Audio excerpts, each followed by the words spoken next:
Bonjour à tous, Sandro, je vous retrouve dans les studios d'Edulcoré, dans les locaux du BNI à Fribourg, avec Patrick Tundo. Salut Patrick. Bonjour Sandro. Patrick, tu peux nous dire un petit peu ce que tu fais dans la vie, d'où tu viens et ta société, qu'est-ce qu'elle fait?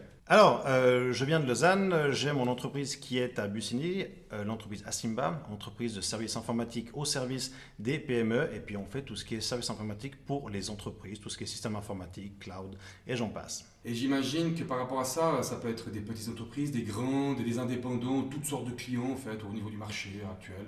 Effectivement, toutes sortes de clients, toutes sortes de tailles, toutes sortes de besoins. Une entreprise de 5 personnes n'a pas les mêmes besoins qu'une entreprise de 50 ou 80 personnes, et on a les produits adaptés, ainsi que les services pour chacune des tailles des entreprises pour lesquelles on travaille.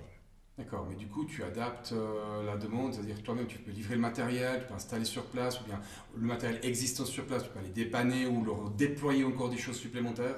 Exactement, on peut s'occuper de tout ce qui est la gestion du matériel du client.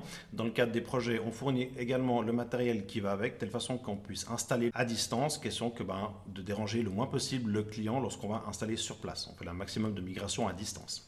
Ok, excellent. Bah, ça veut dire qu'en fait, dans tous les cas de figure, l'informatique, on est en plein dedans.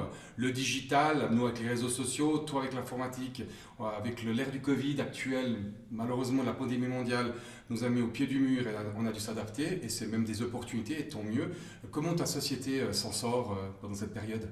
Eh bien, ma société s'en sort parce que contrairement à ce que souvent les personnes disent, c'est fantastique, tu as l'informatique, tu n'as rien besoin de faire, eh bien non, les services que l'on avait il y a 12 à 18 mois en arrière ont changé, ont évolué, s'adaptent aux nouveaux besoins de nos clients, parce que nous, sans nos clients, on n'est rien, et on est toujours obligé de s'adapter aux besoins du client, toujours proposer des systèmes et des façons de fonctionner qui vont pour notre client, notre besoin en particulier. Tu dois en voir des gens passer autour de toi qui te téléphonent, qui t'envoient des emails, qui veulent se faire solutionner différentes problématiques dans leur entreprise.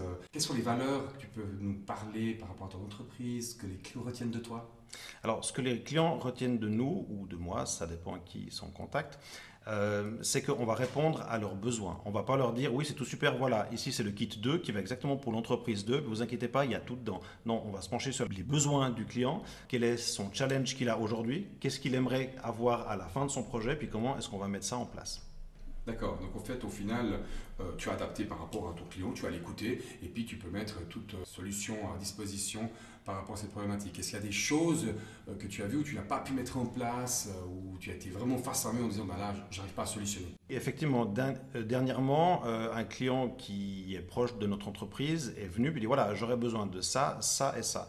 Et on a retourné le problème, on n'a pas réussi à répondre et je pense que c'est la première fois en 3 4 ans qu'on n'a pas pu solutionner parce qu'en fait le client mettait trop de barrières et puis lui voulait absolument que certaines choses se fassent de cette façon-là. Et puis en faisant de cette façon-là, en utilisant cette technologie-là avec ce matériel-là, à un moment donné on n'est pas des magiciens, on n'a pas pu répondre à son besoin.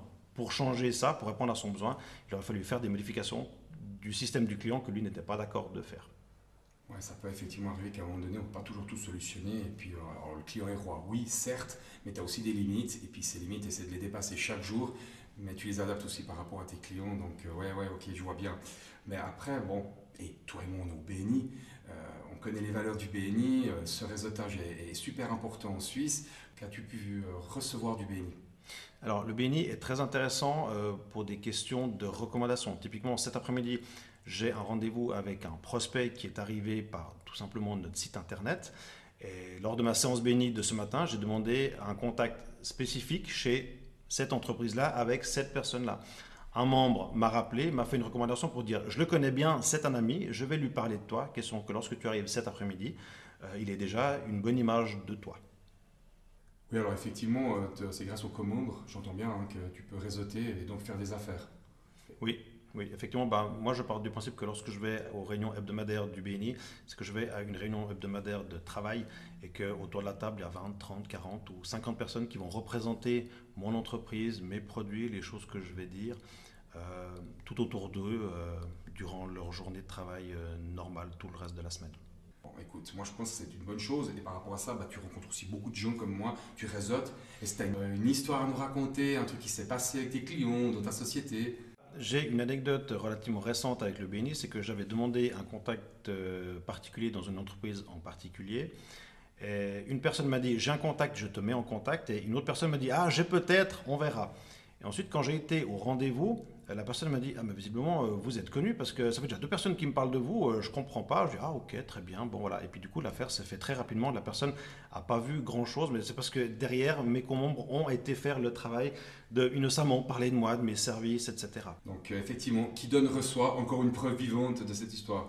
Bah écoute Patrick, moi en tout cas je te remercie infiniment. Je pense que tu veux rajouter quelque chose. Oui, où c'est qu'on peut te contacter en cas de problématique informatique? Je m'adresse à qui et sur quel site web par exemple? Alors, venez volontiers sur notre site internet qui est asimba.ch avec 2 S et un Y. Ou sinon, voilà, vous me trouvez sur les réseaux sociaux, sur LinkedIn, vous mettez Patrick Tondo, vous inquiétez pas, vous tomberez sur moi. Avec plaisir. Excellent. Mais en tout cas, ce podcast prend fin aujourd'hui, c'est super. Merci à tous pour votre écoute. Merci Patrick. Merci Vous Sandro. pouvez nous retrouver sur YouTube, vous tapez BNI Suisse et tombez directement sur la playlist des podcasts ou bien sur notre plateforme soundcloud.com et vous cherchez la playlist édulcorée. Vous tombez aussi sur tous les podcasts que j'ai enregistrés depuis le début de l'année 2021. Et encore une troisième plateforme qui m'a été signalée dernièrement par l'équipe BNI, c'est www.bni.suisse. Vous mettez en français et allez direct dans la rubrique podcast. Et là, vous avez accès à tous les podcasts de la Suisse. Au Suisse Romande, on est riche de contenu. Vive le digital. Patrick, à bientôt. À bientôt Sandro, merci.